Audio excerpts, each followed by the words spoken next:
ሰላም ጓዶች፣ እኔ ኬል ይባላለሁ። ዛሬ የምነግራችሁ ስለሌላ ሰው ታሪክ አይደለም፣ በገዛ ህይወቴ ላይ ስለደረሰው አስደናቂና አስፈሪ ክስተት ነው። በአንድ ወቅት በሰራው ስህተት ምክንያት ፍርድ ቤት የ3 ወር የቤት እስራት ፈረደብኝ። በዛ መሰላቸት ውስጥ ሆኜ በቪዲዮ ማጉያ መነጽር ጎረቤቶችን መከታተል ጀመርኩ። ነገር ግን ሳላስበው ከጎን የሚኖረው ሰው መላውን ከተማ እያሸበረ ያለ አደገኛ ተከታታይ ነፍሰ ገዳይ መሆኑን ደረስኩበት። ህይወቴን ለአደጋ አጋልጬ እናቴን እንዴት እንዳዳንኳት ሙሉ ታሪኬን እኔው ራሴ እተረክላችኋለሁ። ላይክ ማድረጋችሁን እንዳትረሱ። ወደ ታሪኩ። ህይወቴ ሙሉ በሙሉ ከመናጋቱ በፊት ከአባቴ ከዳንኤል ጋር እጅግ በጣም እንቀራረብ ነበር። ያኔ ወንዝ ዳር ቁጭ ብለን አሳ ማጥመድ ሁልጊዜ የምናደርገው ተግባር ነበር። በአንዱ ቀን ግን አንድ ትልቅ አሳ መንጠቆ ይላገባ። እሰይ በስንት መከራ መሰላችሁ። እኔ ግን በደስታ በጣም ከመጓጓት የተነሳ አሳውን በፍጥነት ለማውጣት ስሞክር አምልጦኝ የራሴን ድል በራሴ አበላሸው። ወይ ወደ ቤት እየተመለስን ሳለ ለእናቴ ደውዬ በኩራት እማዬ ለራት የሚሆን ትልቅ አሳ ይዘን እየመጣን ነው ብዬ በደስታ ነገርኳት። ነገር ግን ያ የደስታ ሰዓታችን በቅጽበት ወደ ሲኦል ተቀየረ። በከፍተኛ ፍጥነት የሚነዳ አንድ መኪና መንገድ ላይ ሊቀርመን ሲሞክር ከባድ አደጋ ፈጠረብን። መኪናችን ተገለበጠ። ከዚያ አስከፊ አደጋ በኋላ እኔ ተረፍኩ። ነገር ግን የምወደው አባቴን ለዘላለም አጣሁት። ህይወቴ ከዚህ ሰከንድ ጀምሮ ሙሉ በሙሉ ተቀየረች። ከአደጋው 1 ዓመት በኋላ አባቴን በማጣቴ ውስጤ በቁጭትና በሀዘን ተሞልቶ ነበር። በትምህርት ቤትም ትኩረት አልነበረኝም። በጣም ደክሞኝ ስለነበር ጠረጴዛ ላይ ተኝቼ ነበር። መምህራችን ሚስተር ሪቬራ ይህንን ሲያይ በጣም ተናደደ። ወዲያውኑ ቀሰቀሰኝና ሁሉንም ማወቂ ትመስላለህ አይደል? እስኪ ይህንን የስፓኒሽ ፈተና ስራው ብሎ በጥያቄ አፋጠጠኝ። ወይ ጉድ! እኔም ግን ትምህርቱን ስላልተከታተልኩ ፈተናው ሙሉ በሙሉ ወደቅኩ። በዚህ ጊዜ ሚስተር ሪቬራ በክፍሉ ተማሪዎች ፊት ሊያሸማቅቀኝ ሊያሾፍብኝ ሞከረ። ይህን ክፍል እንደማታልፍ እርግጠኛ ነኝ ካለኝ በኋላ ይባስ ብሎ የሞተውን አባቴን አነሳ። ዳንኤል እንደዚህ ያለ አሳፋሪ ልጅ በማግኘቱ አዝናለሁ አለኝ። የአባቴ ስም ተነስቶ ሲሳደብ ስሰማ የታባቱ ግን ይህ ጥፋቴ በቀጥታ ፍርድ ቤት አቆመኝ። እድሜ ወጣት ስለነበር በእስር ቤት ፈንታ የ3 ወር ከቤት እንዳልወጣና እግሬ ላይ የርቀት መቆጣጠሪያ መሳሪያ እንዲታሰርልኝ ተወሰነ። መምህሩ ሚስተር ሪቬራ ግን ፊቱ አብጦ በውሳኔው ተደስቶ ነበር። መርማሪዋ ቪዮላ ደንቡን አብራራችልኝ። እንግዲህ ምን አደርጋለሁ? ይህ መሳሪያ ከቤት ርቀህ ከሄድክ ወዲያውኑ ይጮሃል። በ10 ሴኮንድ ውስጥ ካልተመለስክ ፖሊስ ይመጣል። እኔን እንዲከታተለኝ የተመደበው ፖሊስ ደግሞ የዛ የመምህር ወንድም ሆሴ በመሆኑ ነገሩ ይበልጥ ጨለማ ሆነብኝ። ቤት ውስጥ ታስሬ መዋል ምን ያህል ሰልችቶኝ እንደነበረ መገመት ትችላላችሁ። መጀመሪያ ላይ ሰዓቱን በቪዲዮ ጌምና በቴሌቪዥን ለማሳለፍ ሞከርኩ። ነገር ግን እናቴ የቅጣት ኃላፊነት እንድትማርበት ነው እንጂ እንድትዝናናበት አይደለም በማለት ወጪ ለመቆጠብ ኢንተርኔቱንም ሆነ የቴሌቪዥን አንቴናውን ቆረጠችብኝ።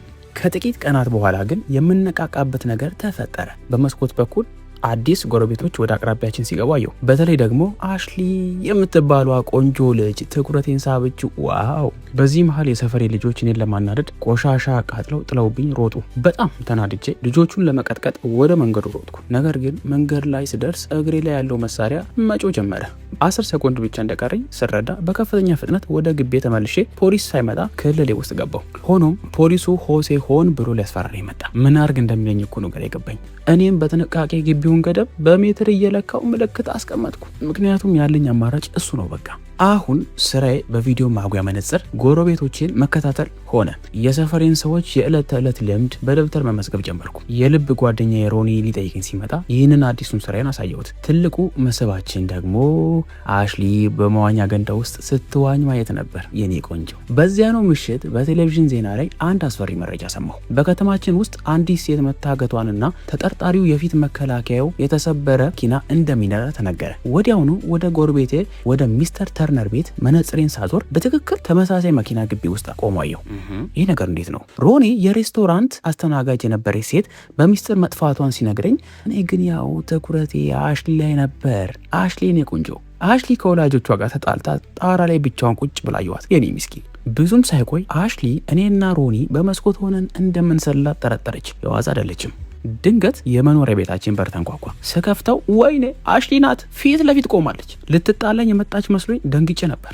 እሷ ግን ይልቁንም ስለደበራት አብራን ጊዜ ለማሳለፍ እንደመጣች ነገረችኝ። ክፍሌ ውስጥ የነበረው መነጽር አይታ ስትጠይቀኝ ሮኒ ወዲያውኑ ጎረቤታችን በዜና ላይ የሚፈለገው አደገኛ ነፍሰ ገዳይ ሊሆን ስለሚችል እየሰለልነው ነው ብሎ እውነቱን ነገራት። እኔም በመቀጠል የመኪናውን ታሪክ አብራራውላት። አሽሊ መነጽሩን አንስታ ስታይ ግን የመኪናው የተሰበረው አካል ተስተካክሎ ነበር።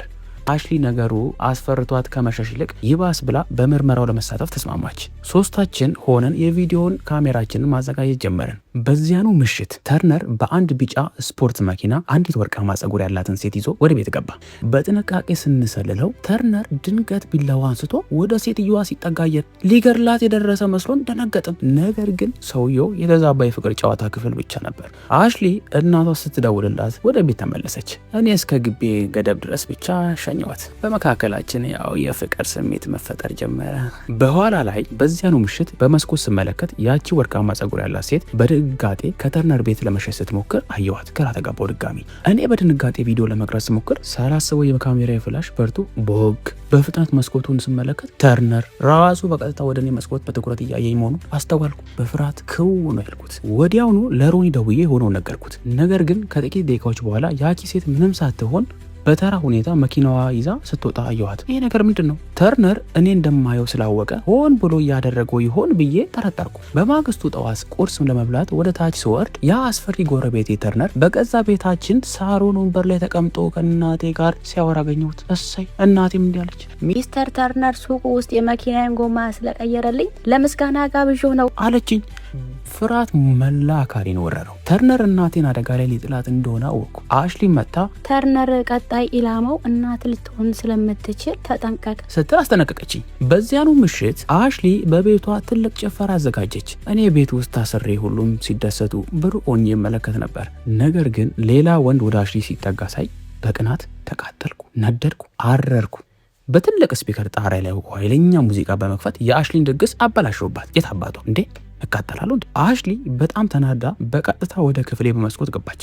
የኔን ወክ ማነት ጋር ሙዚቃውን ካላቆም እሰብረዋለሁ አለችኝ። እኔ ግን በመጨረሻ እውነቱን ነገርኳት። አንቺን ከሌላ ወንድ ጋር ማየት አልችልም። አባቴ ከሞተ በኋላ ህይወቴን ትርጉም እንዲኖር ያደረግሽኝ አንቺ ብቻ ነሽ አልኳት። አሽሊ ቁጣውን በስሜት ተተካ። ለመጀመሪያ ጊዜ ተሳሳምን። ዋው! ነገር ግን ልክ በዚህ ቅጽበት በጎረቤት መስኮት ላይ ደም ሲረጭ አየን። በመነጽር ስናይ ተርነር የአንድ ሰው አስክሬን በፌስታ ጠቅሎ ሲጎትት ተመለከትን። በማግስቱ ሮኒ የተርነርን ጋራዥ መክፈቻ ሚስጥራዊ ቁጥር ሰብሮ ለመግባት ሞከረ። አሽሊ ደግሞ ተርነር እንዳይመለስ ሱቅ ውስጥ ሆና ትከታተለው ነበር። ነገር ግን አሽሊ ተርነርን ካይኗ ስታጣው ተርነር በድንገት አድብቶ መኪና ውስጥ ገባ። ስልኳን ቀምቶ ምርመራችሁ ወዲያውኑ አቁሙ፣ አለበለዚያ ሁላችሁም ትጸጸታላችሁ በማለት አስፈራራት። ሮኒ ጋራዡ ውስጥ ስልኩን ጥሎ ስለመጣ በምሽት ተመልሶ ገባ። ነገር ግን ጋራዡ በራሱ ጊዜ ሲዘጋ እኔ ክፍሌ ሆኜ በቪዲዮ አየሁት። ሮኒ አደጋ ላይ መሆኑን ስረዳ ህጉን በመጣስ በቤስቦል ባት ታጠቄ ወደ ተርነር ቤት ሮጥኩ። የመቆጣጠሪያ መሳሪያ ጮኸ። ፖሊስም በፍጥነት መጣ። እኔ ለፖሊሶቹ ተርነር ነፍሰ ገዳይ ነው፣ ጋራዥ ውስጥ አስክሬን አለ አልኩኝ። ፖሊሶቹ ጋራዡን ሲከፍቱት ግን የተገኘው የሞት አጋዘን ነበር። ተርነር በመኪና ገጭቸው ነው ብሎ አመለጠ። ፖሊሶቹ እኔን ህግ በመጣሴ ብቻ ቀጡኝ። እናቴ በድርጊቴ ክፉኛ አዝና ተርነርን በአካል ይቅርታ ለመጠየቅ ብቻዋን ወደ ቤቱ ሄደች። እናቴ ወደ ተርነር ቤት ስትሄድ እኔ ክፍሌ ሆኜ ቀደም ብሎ በጋራዥ ውስጥ በካሜራ የተቀረጸውን ቪዲዮ በኮምፒውተሬ በጥንቃቄ መመርመር ጀመርኩ። ቪዲዮውን ቀስ በቀስ አድርጌ ስመለከተው በቪዲዮ ጥግ ላይ የአንዲት የሞተች ሴት እውነተኛ አስክሬን በግልጽ አየሁ። እውነቱን አወቅኩ። ነገር ግን ልክ በዚያ ቅጽበት ተርነር በቤቱ ውስጥ እናቴን መጥቶ ጥሏታል። ምን ማድረግ እንዳለብኝ ሳላውቅ በክፍሌ ውስጥ ያለው የልብስ ማስቀመጫ ሲከፈት ሮኒ በህይወት ተደብቆ ወጣ። ሮኒ ለካ ከፖሊሶች ፍራቻ እዚያ መደበቁን ነገረኝ። ለእናቴ ተጨነቄ ወደ ታች ልወርድ ስል ተርነር በድንገት ወደ እኔ ቤቱን ዘልቆ በመግባት ሮኒን መጥቶ ጣለው። ከዚያም ወደ እኔ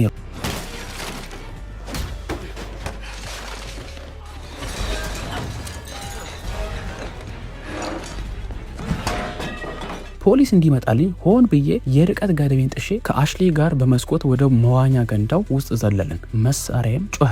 እኔ አሽሊን እርዳታ ፈልጊ ብዬ እናቴን ለማዳን ወደ ተርነር ቤት በሚስጥር ገባው። በደረጃው ስር ስገባ ብዙ የታገቱና የተገደሉ ሴቶች አስከሬናቸውን አገኘው። ደነገጥኩ። በዚህ መሃል ፖሊሱ ሆሴ እኔን ለመያዝ ወደ ቤቱ ሲገባ ተርነር በድንገት አድብቶ ገደለው። ወደ ምድር ቤት ስወርድ መሬቱ ተደርምሶ በሴቶች አስክሬን በተሞላ አስፈሪና ጥልቅ ጉድጓድ ውስጥ ወደኩ። እዚያው በሰንሰለት የታሰረችውን እናቴን አግኝቼ በፍጥነት ፈታዋት። ተርነር ሊገድለን በቢላዋ ሲመጣ እኔና እናቴ በጋራ ተረባርበን መታ ነው። በመጨረሻም ተርነርን ጣል ነው። ፖሊሶችም ደረሱ። በማግስቱ ያንን አደገኛ ተከታታይ ገዳይ በማጋለጤ ምክንያት ከቅጣቴ ሙሉ በሙሉ ነፃ ተባልኩ። የስ ከአሽሊም ጋር ፍቅር በፍቅር ሆነን ለበቀል ያህልም እንዲሆን ያኔ እኔ ታስሬ እያለ የሚያስቸግሩኝን ልጆች የአዋቂ ቪዲዮዎችን በክፍላቸው ሲያዩ በማጉያ መነጽር ያየውና ለእናታቸው በስልክ በመጠቆም አስቀጠቀጥኳቸው። ሮኒም የፊቱ ውብጠት ሳይጠፋ የእኔንና የአሽሊን ፍቅር በካሜራ ቀረጸው። ታሪኬ በዚህ ተጠናቀቀ። ይህ ታሪክ ከተመቻችሁ ቪዲዮ ላይክ፣ ሼር እና ሰብስክራይብ በማድረግ ቤተሰብ ይሁኑ። በቀጣይ ቪዲዮ እስክንገናኝ ቻው።